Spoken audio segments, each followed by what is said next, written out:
100 million years ago, igneous rock started to build up under the ancient supercontinent of Gondwana, which caused large volcanic eruptions and fault lines to appear.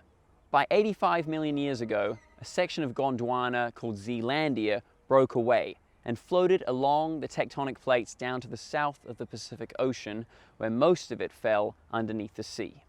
25 million years ago, Zealandia began to split apart and now lay at the junction between the Australasian and Pacific plates. When these plates came together through the process of subversion close to the plate border, part of the sunken continent was pushed up, and thus the land mass of New Zealand was thrust above the sea, and now we can stand on it here.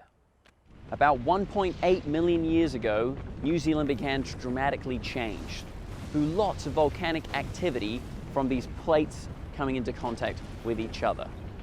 This created the Southern Alps, which were pushed thousands of meters above the Otago Plains and created the mass amount of volcanoes in New Zealand, one of which we're standing on right here in the Auckland Domain. As the ice ages came and went, glaciers moved rock and carved out lake basins and great valleys, which we can enjoy one push of the pedal at a time.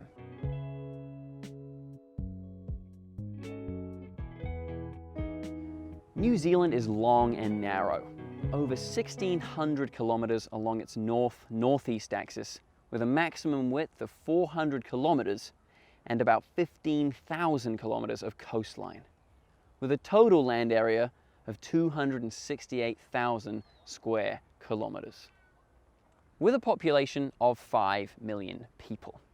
1.6 million people live here in Auckland, which is where we'll be basing this course from.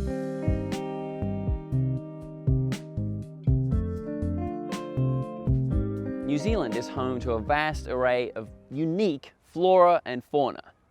40% of ferns found in New Zealand cannot be found anywhere else in the world. And if you're lucky enough on your ride, you'll see some of New Zealand's amazing bird life. The kakapo, the kea, the kiwi, the pukeko, and my favorite, the tui, along with hundreds of others. And if you can take the chance to get out onto the ocean, you'll see some dolphins, and on the coastline, you might see some stray penguins.